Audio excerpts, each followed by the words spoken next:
اسرائیلی حکومت کی Donald Trump سے امیدیں وابستہ۔ ڈونلڈ ٹرمپ کی جیت کو مغربی کنارے کے الحاق کا ایک بہترین موقع سمجھا جا رہا ہے۔ اسرائیلی اخبار میں یہ بتایا جا رہا ہے۔ بخاری صاحب، اب اسرائیلی حکومت جو ہے ڈونلڈ ٹرمپ سے بھی امیدیں لگا کے بیٹھ کے کہ شاید ڈونلڈ ٹرمپ بھی ان کو ہر طرح سے سپورٹ کریں گے۔ کیا لگتا ہے آپ کو، کیا منظرنامہ بن سکتا ہے آگے جا کے؟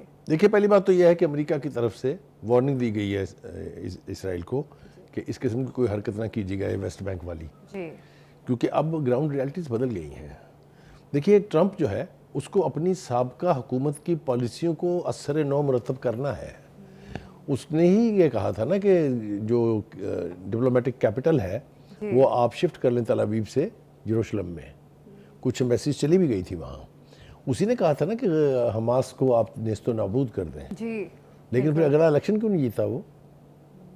تو اس کو دیکھنا ہے کہ مجھے کہاں نقصان ہوا ہے، کیوں نقصان ہوا ہے۔ اس لیے یہ جو مغربی کنارے والی بات ہے اس کے اوپر فوری طور پہ امریکی انتباہ آ گیا ہے کہ خبردار don't do it any way. دیکھیں، صورتحال یہ ہے کہ یقینی طور پہ ٹرمپ کو اپنی ساری پالیسیز کو ریویو کرنا ہوگا۔ جو ایران کے ساتھ تعلقات کی نوعیت ہے اس میں تبدیلی لانی ہوگی۔ جو بائیڈن کے دور میں جو یہ نیوکلیر آرمز کے سلسلے میں جو معاہدہ ہونے والا تھا، جو مذاکرات ہو رہے تھے، وہ جو بائیڈن کی پالیسیوں کی وجہ سے تعطل کا شکار ہوئے۔ اب ایران نے اندیا دے دیا ہے ٹرمپ صاحب کو کہ اگر آپ اپنی ماضی کی غلطیوں سے سیکھ کے ہمارے ساتھ دوبارہ مذاکرات کا عمل جاری کرنا چاہتے ہیں تو ہم اس کے لیے تیار ہیں۔ میں سمجھتا ہوں کہ یہ ایک بہت بڑی ڈپلومیٹک موو ہے۔ ایرانین لیڈرشپ جو ہے انہوں نے انتہائی سوجھ بوجھ کا مظاہرہ کرتے ہوئے یہ پیشکش کی ہے کہ ٹرمپ صاحب ہم آپ کے ساتھ دوبارہ بیٹھنے کے لیے تیار ہیں۔ دیکھیں نا، اسرائیل کب سے پروپیگنڈا کر رہا ہے کہ ایران نیوکلیر ہو گیا ہے یا نیوکلیر بم بنا رہا ہے، نیوکلیر بم بنا رہا ہے۔ وہ کہتے ہیں کہ ہم آج بھی اپنے آپ کو اس معاہدے کا حصہ سمجھتے ہیں اور اس پر بات چیت کے لیے تیار ہیں۔ تو ایک تو یہ میں سمجھتا ہوں بہت پازیٹیو ڈیولپمنٹ ہے۔ دوسری بات یہ ہے کہ یہ جو گدڑ بھبکی ہے نا جی اسرائیل کی، اس کے چند مظاہرے ہم نے دیکھ لیے۔ ایک تو میں نے کل بتایا تھا اپنے پروگرام میں کہ جناب وہ نیتن یاہو صاحب جو ہے نا، جو بڑھ کے مارتے تھے، وہ جو شیر بنے ہوئے تھے وہاں، ان کی بزدلی کا حال یہ ہے کہ وہ زمین بوس اپنے دفتر میں زمین کے اندر، یعنی تہہ خانے کے اندر اپنے دفتر میں روح پوش ہو گئے ہیں۔ گھر بھی چھوڑ دیا انہوں نے، بیٹے کی شادی بھی معطل کر دی ہے، عدالتوں میں بھی نہیں جا رہے ہیں۔ یہ ہے ان کی بہادری کا حال۔ دوسری طرف ہم دیکھتے ہیں کہ کال دی گئی نیشنل لیول کے اوپر کہ فوج میں بھرتی ہو نوجوان جو ہیں۔ یہ پہلی دفعہ ہوا ہے اسرائیل کی تاریخ میں کہ نوجوانوں نے نہ صرف انکار کیا ہے بلکہ یہ کہا ہے کہ ہم خودکشی کر لیں گے اگر ہمیں مجبور کیا گیا فوج میں بھرتی ہونے کے لیے، ہم نہیں ہوں گے۔ یہ چھوٹی باتیں نہیں ہیں۔ ایک اور بات وہ جو بہت حوصلہ افزا ہے، کل ہمارے پاس چونکہ مکمل تفصیلات نہیں تھی، وہ ہے عرب اسلامک سمٹ جو ہوئی ہے، اس کا جو اعلامیہ ہمارے سامنے ہے، اس میں بہت ساری باتیں بڑی انکریجنگ ہیں۔ ایک تو سعودی عرب کا رویہ جو ہے، سعودی عرب کی لیڈرشپ، خاص طور سے کراؤن پرنس جو محمد ہے، انہوں نے جس طرح کی تقریر کی ہے، جس طرح کی تقریر میں لفاظی کا چناؤ کیا انہوں نے، جس طرح ایران کے ساتھ یکجہتی کا مظاہرہ کیا انہوں نے، یہ ساری بہت پازیٹیو باتیں ہیں۔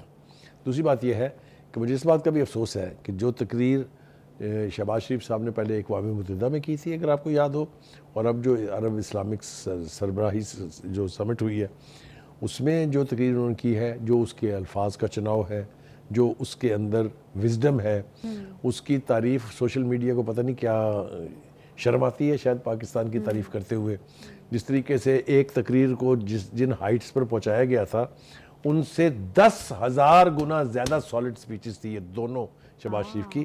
اس کی تعریف کی جانی چاہیے۔ انہوں نے بہت سٹرونگ، بولڈ اور بہت حق پر مبنی جو ہے وہ سٹانس لیا ہے۔ آگے چلتے ہیں جناب۔ دوسری بات یہ ہے کہ اس وقت وہاں صورتحال یہ ہے کہ لبنان اور اسرائیل کے بیچ جنگ جو ہے وہ فل فلیج جاری ہے۔ دونوں طرف سے فتوحات کے دعوے بھی کیے جا رہے ہیں، لیکن یہ بات بالکل سچ ہے کہ جس طریقے سے اسرائیل کو فری پیسج مل گیا تھا حماس میں، حالانکہ اس کو فری پیسج کہنا بہت بڑی زیادتی ہے، بڑی مزاحمت کی وہاں حماس نے، لبنان میں ان کی گراؤنڈ فورسز کو جس ہزیمت کا سامنا ہے، جتنا انہوں نے نقصان اٹھایا ہے، وہ اب کسی سے ڈھکا چھپا نہیں ہے۔ میڈیا جو ہے، اسرائیل کا میڈیا خود بھی تسلیم کر رہا ہے کہ وہاں پر ان کو بہت سٹرونگ ریزسٹنس جو ہے اس کا سامنا ہے۔ پھر جناب رشیا کے ایمبیسڈر بھی بول پڑے ہیں، آپ نے دیکھا یہ نوٹس کیا آپ نے، انہوں نے بھی ایک آزاد فلسطینی ریاست اور ساتھ کہا کہ اس کا کیپٹل ایسٹ جیروشلم میں ہونا چاہیے. یہ ہے بالکل وہ سٹانس جو فلسطین کی اتھارٹی نے بھی لیا تھا، جو فلسطین کی جو حماس موومنٹ ہے اس کا بھی ہے، جو حزب اللہ کا بھی ہے، کہ ایک آزاد فلسطینی ریاست جو ہے وہ قائم ہونی چاہیے. دوسری طرف وہ یہ کہہ رہے ہیں کہ یو این ایس سی میں یعنی یونائٹڈ نیشن سیکورٹی کونسل میں 4 قراردادیں پاس ہوئی، لیکن کسی میں بھی انفارچونیٹلی مکمل سیز فائر کی بات نہیں کی گئی، اس لیے کہ اس کے بارے میں سمجھا جاتا ہے کہ ٹروتھ لیس آرگنائزیشن ہے. میں تو خیر اور اصطلاح استعمال کرتا ہوں اس کے لیے، میں تو کہتا ہوں اٹس این امپورٹنٹ آرگنائزیشن، کیونکہ وہاں امریکہ کی مرضی کے برعکس یا اس کے خلاف کچھ بھی نہیں ہوتا. آپ دیکھ لیں اینٹونیو گوتریس کب سے چلا رہے ہیں کہ جینوسائیڈ ہو رہا ہے غزہ میں، جینوسائیڈ ہو رہا ہے لبنان میں، کسی کی صحت پر کوئی اثر نہیں ہوا.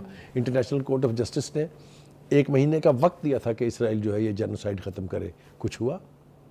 تو یہ بہت ہی انفارچونیٹ بات ہے. لیکن جیسا میں نے کہا زمینی حقائق بدل رہے ہیں، ریزسٹنس موومنٹ زور پکڑ رہی ہے، ایران اپنے آپ کو ڈیفینڈ کرنے کے لیے تیار ہے. اور دیکھا آپ نے کہ پہلی مرتبہ ہے کہ وہ دفاعی سرنگ ایک جو ہے وہ تعمیر کر رہے ہیں. تو جو سیناریو ہے وہاں وہ جی ڈونلڈ ٹرمپ نے جس طرح سے الیکشن سے قبل بھی یہ واضح طور پہ بتا دیا تھا کہ وہ جنگ بندی کروائیں گے، اور غزہ کے متعلق بھی انہوں نے بہت ساری چیزیں اور بہت سارے ایسے بیانات دیے تھے، اپنی کیمپین کا حصہ تھے ایون ایسی بہت ساری چیزیں. تو نیتن یاہو کو تو ایسی کوئی امید رکھنی نہیں چاہیے اب امریکہ سے، کیونکہ شاید اب امریکن شاید جو ان کی جس طرح سے امریکہ پہلے ان کو سپورٹ کر رہا تھا، اب اس طرح سے تو اسرائیل کو سپورٹ نہیں ملے گی اگر کوئی سپورٹ ملتی بھی ہے. دیکھیے پہلی بات تو یہ ہے کہ یہ کیٹیگورک سٹیٹمنٹ ہے ٹرمپ صاحب کا کہ میں جنگیں شروع کرانے نہیں، جنگیں ختم کرانے آیا ہوں. اور انہوں نے پھر 2 جنگوں کا خاص طور سے نام لیا ہے، یوکرین وار کا اور یہ جو کچھ مڈل ایسٹ میں اس وقت ہو رہا ہے غزہ میں اور لبنان میں.